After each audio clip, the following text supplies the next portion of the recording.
শুণ শুণ শুণ শুণ দেখ সকাল হেলা সকাল হেলে তুমি কଣ করছ টিউশন যাচ্ছ এটা স্কুল যাচ্ছি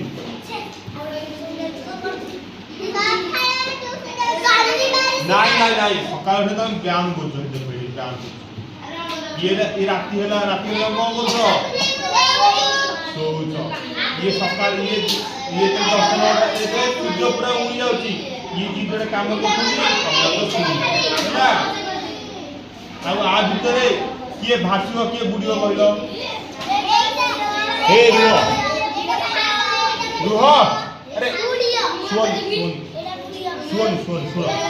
ଶୁଣ ଶୁଣ এইটা ভাসিবে না বুড়িও এইটা ভাসিব এইটা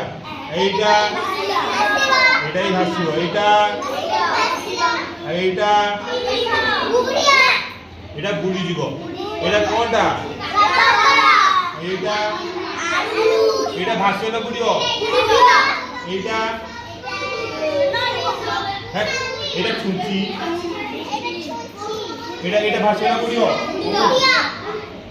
বুড়িও কি এইটা এটা বুড়িও কি দেখো আরে এটা ভালো কথা শুণ গোটে গোটা বিরাট বড় নদী ଥିଲା বুঝল কি বড় নদী ଥିଲା ସେ ନଦୀରେ ବହୁତ ମାଛ ଥିଲେ ମାଛ ଥିଲେ କଙ୍କଡ଼ା ଥିଲେ ବହୁତ ଥିଲେ ଆଉ ମାଛ କିଏ ଖାଉଛି ଆରେ ଆଉ କିଏ ଖାଉଛି ଆରେ ମଣିଷ ଛାଡ଼ିକି ଆଉ କିଏ ଖାଉଛି ମାଛକୁ ବାଘ ଖାଉଛି ବଗ ଖାଉଛି ଆଉ କିଏ ଖାଉଛି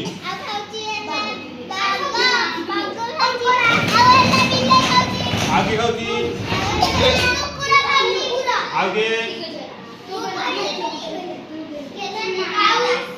ମାଛ ମାନେ ଚଢ଼ି ଖାଉଛି ଯୋଉ ବୁଡ଼ିକି ପୁରା ଭିତରେ ଖୋଜି ଖୋଜି ଖାଉଛି ହଁ ଖାଉଛି କି ନାଇଁ ଶୁଣ ଶୁଣ ଶୁଣ ଏବେ ଶୁଣ ଗୋଟେ ବଗ ଥିଲା ବୁଝିଲ ସେ ବଗ କଣ କଲା ତ ପାଣି ବି ଗଭୀର ସିଏ କଣ କଲା ବଗକୁ ଖାଇବାକୁ ମିଳୁନି 5-6 ଦିନ ହେଲା ଖାଇନି କିଛି ତାକୁ ଭାରି ଭୋକ ହଉଛି ସେଠି ହନି କଷ୍ଟ କରୁନି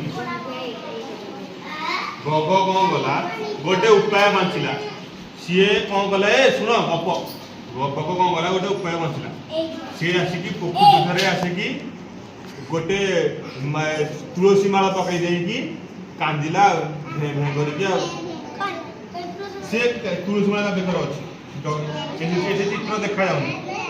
କାନ୍ଦିଲା ଆଉ ସିଏ ସମସ୍ତେ ମାଛ ଆସି ଦେଖିଲେ କଣ କାନ୍ଦୁଛି ବଗ ଆମର ଖାଉନି କାନ୍ଦୁଛି ଖାଲି ସେ 2-3 ଦିନ ହେଲା ବସୁନ ଯେ ଶୁଣିବ ବସ ନହେଲେ ମୁଁ କହିବିନି ହେଲା କାନ୍ଦିଲା ସେଗୁଡୁ ଗୋଟେ ମାଛ ଆସିକି ପଚାରିଲା କହିଲା ବଗ ଭାଇନା ତମର କଣ ହେଇଛି ଭିଡିଓ ଯେତେ ବଡ ହଉଛି ବୋଧେ କର କାଟି ଇଏ ତ ମିଷ୍ଟି ଶୁଣେ ଇଆଡେ ମାଛ ମାନେ ପଚାରିଲେ ବଗ ଭାଇନା ତମର କଣ ହେଇଛି କାଇଁ କାନ୍ଦୁଛ ସେ ବଗ ଭାଇନା କହିଲା ମୁଁ କଣ କହିବି ତମ ପୋଖରୀଟା କିଛି ଦିନ ପରେ ଇଏ ହେଇଯିବ ଶୁଖିଯିବ ତ ତମ ପୋଖରୀରେ ଯେତେ ମାଛ ଅଛନ୍ତି ମିଷ୍ଟି ଶୁଣୁ ଗପ ତୁ ଗପ ଶୁଣୁ ତମ ପୋଖରୀରେ ଯେତେ ମାଛ ସବୁ ମରିଯିବେ ଜଣେ ଇଏ କହିଛି ଯେ ଭବିଷ୍ୟବାଣୀ କହିଛି ତମ ପୋଖରୀଟା ଶୀଘ୍ର ଶୁଖିଯିବ ସେ ସେଠୁ କହିଲେ ତାହେଲେ କଣ କରିବା ବସୁନା ନାଇଁ ଦେଖିବୁ କଣ ଗପ ଶୁଣୁଛୁ ଶୁଣୁ କହିଲା ତମେ ଯଦି କହିବ ମୁଁ ତମକୁ ଥଣ୍ଟରେ ନେଇକି ପାଖରେ ଗୋଟେ ବଡ ପୋଖରୀ ଅଛି ସେଠି ଛାଡ଼ିଦେବି ହେଲା ଏମାନେ ସମସ୍ତେ ଭାଳେନି କହିଲା କଣ କରିବା ବଗ କଥାରେ ରାଜି ହବା ନା ରହିବା ପୋଖରୀରେ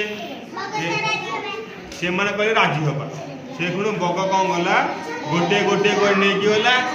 ସିଏ କାହାକୁ ସେ ପୋଖରୀ ଛାଡ଼ିଲାନି କଣ କଲା ନିଜେ ଖାଇଦେଲା ମାରିକି ଖାଇଦେଲା ଗୋଟେ ଗଛରେ ବସିକି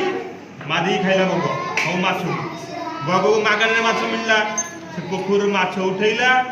ମାରିଲା ଖାଇଲା ହେଲା। ତାପରେ ଦିନଟା କଙ୍କଡ଼ା କହିଲା ମୁଁ ବଗ ଭାଇନା ମୁଁ ଯିବି ବାଜିକ। କ'ଣ ହେଲା? ମୁଁ ଯିବି ବାଜିକ।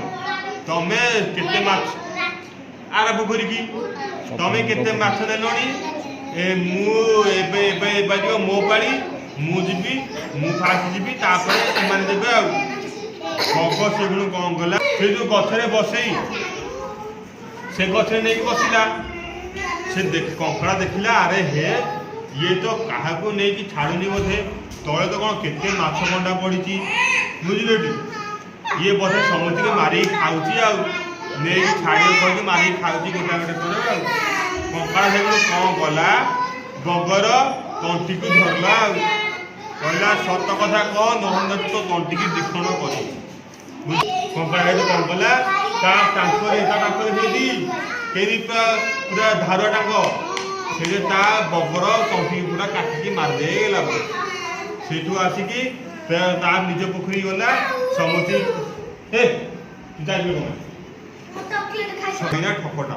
ଇଏ କ'ଣ କରେ, ଇଏ ଆମକୁ ନବ କହିକି କାହାକୁ ନେଇନି,